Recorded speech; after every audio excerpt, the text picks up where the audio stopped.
Shortages, they are everywhere. We're starting to see them very visibly in stores near you. We're going to show you how to deal with shortages. Let's do it.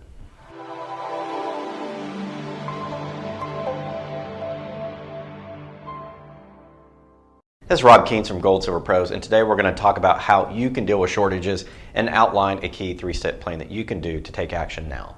So what are shortages? There basically are two parts to shortages. There's what you see, and then there's what you don't see, and we're going to talk about both. So what you may see in the news are issues with shipping, backing up of ports in LA and Florida, the trucking companies having problems hiring people and getting enough trucks on the road. And then what you see in your stores is reduction in warehouse space and reduction in retail shops. And those of you that follow us on the channel may have seen us outlining how our local Walmart has basically reduced their shelf space by 1/3 and put up a bunch of walls to pretend basically that it doesn't exist, even though we know it does exist. And I took footage of this.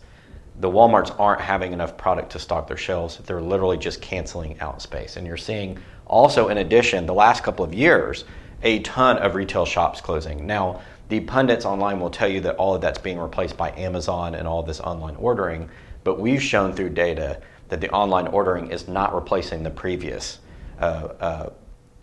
purchases that people want. People are still shopping retail. The only problem is we don't have enough goods getting through. And it doesn't start where you think it does. It does not start at shipping. But let's talk about shipping for a moment. Shipping containers have exploded the cost of them because there aren't enough. Why? Because we restarted the economy after shutting it down in various places around the world, and all of a sudden there's all this pent-up demand, and then people need things. Industry needs things. Families need things. Everybody needs things. We need baby formula and diapers, and we need new cars, and we need products to fix our homes. We need lumber, all of these things. And so you saw these spikes in commodity prices.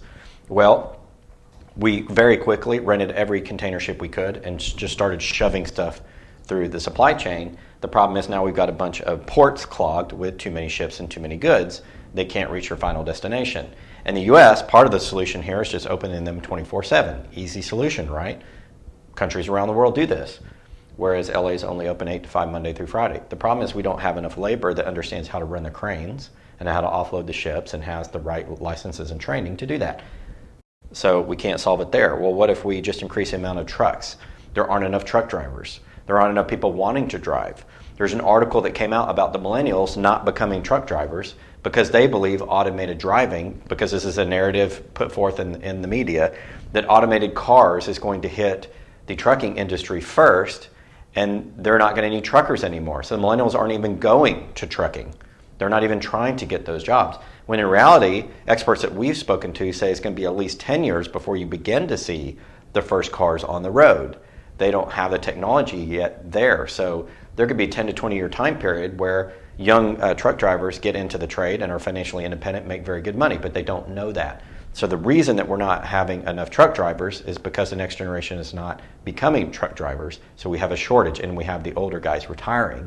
Some of them are coming out of retirement just to make money. But the problem is, if you're truck driving from a port, you get paid one time when you deliver that product. So if you're waiting at the port for 3 days, it's not profitable for truck drivers to go to the ports. So even if we get people into the trucking companies, they're not going to want to go to the ports because the ports don't pay per hour, they pay per load. And if you're sitting there for 3 days, you're not making as much money if you drive elsewhere. So this whole end of the supply chain is very damaged, and it's going to take a very long time for this to alleviate. We're going to need more resources.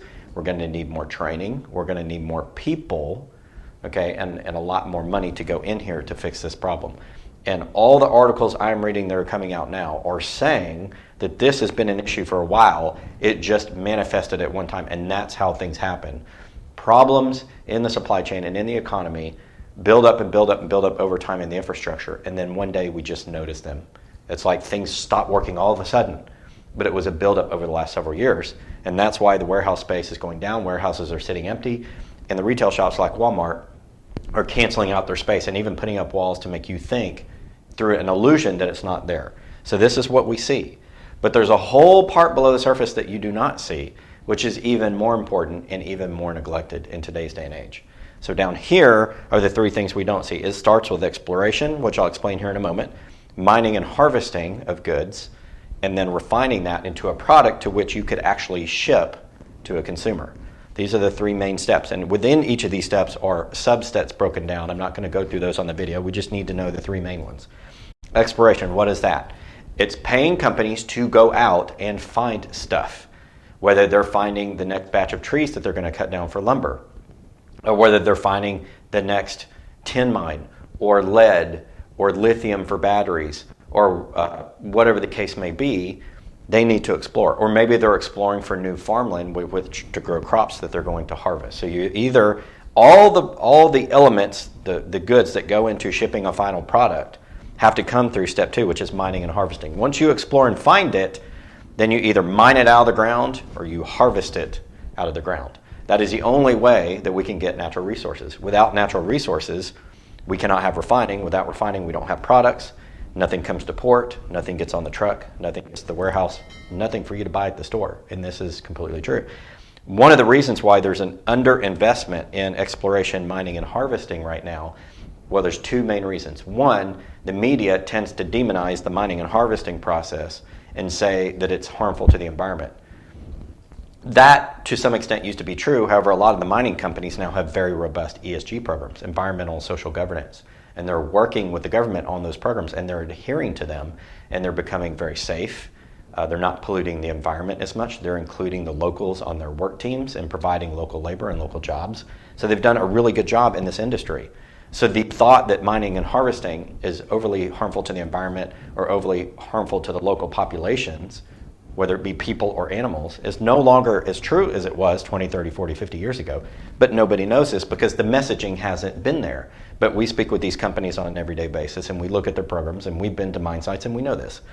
So not enough money going to exploration, not enough going into mining and harvesting. The second reason money's not going in is because there is some risks involved in exploration, and people aren't spending money. In a Kiplinger study that I looked at recently, the millennials were credited as being the smartest group of investors. They do more research, okay? They look at more sources, and they're very smart about finding what they want to invest in. But they don't take enough risk. They don't take enough risk as the previous two generations, my generation, Gen X, and the baby boomers. So they're not putting money into riskier ventures like exploration. There's no money in exploration right now, or very little money. And so companies aren't going out and finding the next batch of resources that they need to refine to then put into product to get to the retail shops. And then refining. A lot of refining companies are coming under tougher regulations from local and federal authorities, which makes it harder for them to produce products. That does encourage more green and more safe refining processes, but it also slows down the process of refining growth because it takes more money to become and to run a refiner. That causes costs to go up and growth to slow.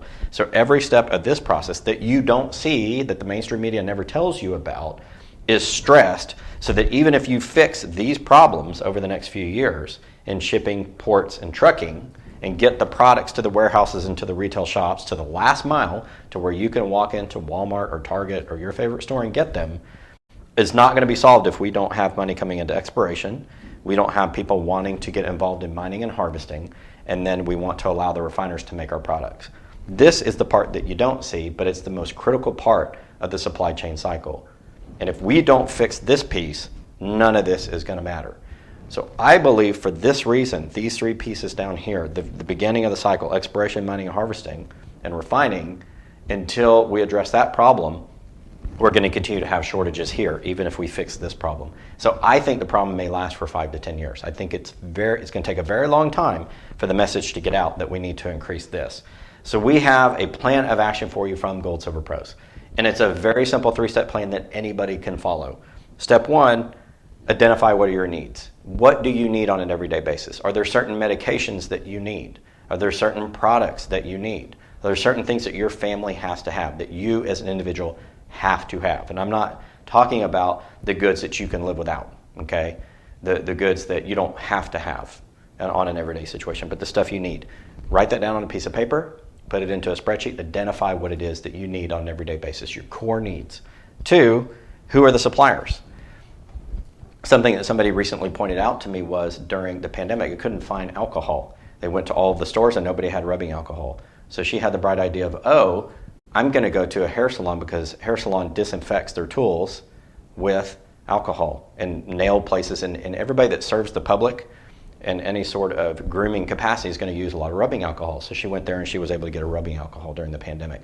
So it's not only who are the typical suppliers like your Walmarts, but who are other shops, retail stores, other people in the supply chain that are also using that rubbing alcohol or whatever product you're using that can provide it to you. Who are your suppliers? So get really creative with making your suppliers list. List all the typical suspects in your list and then identify who else may use it for their business or for their purposes and see if they would be willing to provide you some supply. Put that list down, brainstorm it, find where all of your suppliers are in a 10-mile square radius and know. That way when you're identifying what you need and where you can get it, then the next step is basically get it ahead of time. And that's the simplest one. Very, very simple. If you've done the first two steps, what are your needs? Where can you get it? Then getting it ahead of time is not an issue, even in an era of shortages, because I guarantee you, somebody has the critical things that you need.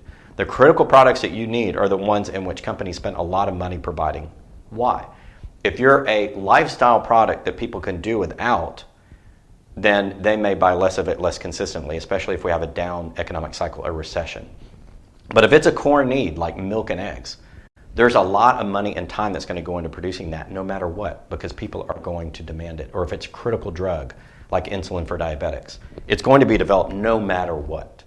So most likely some of your critical needs fit in the bucket of everybody else's critical needs. You're going to be able to identify suppliers and you're going to be able to get it ahead of time. Don't wait until the shortages come out. If you're waiting until the shortages come out, you're too late. You're going to pay a premium for that. It's going to be expensive because you're going to be fighting everybody else. And the only way that you could deal with that is having one of these suppliers that nobody else has thought about. Going to a store that nobody thought about. Maybe going into Chinatown, maybe driving farther to the next town over with less residents that may have some more stock available. There are creative ways to deal with it when the shortage occurs. But you want to do is get in early. Identify what you need, who possibly could have it in a 10-mile to 20-mile square radius, and then getting it ahead of time. So this is how we deal with shortages, a very simple plan. Understanding where the shortages come from, understanding the shortages are going to last longer than anybody believes and that the media is reporting, and your action plan for getting it in conclusion. Thank you guys so much for watching today's video. We appreciate it. Please remember to like, subscribe, and share, and hit that notification button so you get those notifications when new content comes out. If you like what we're doing here, please consider supporting us on Patreon. Those members of Patreon will get extra special content delivered to them as well.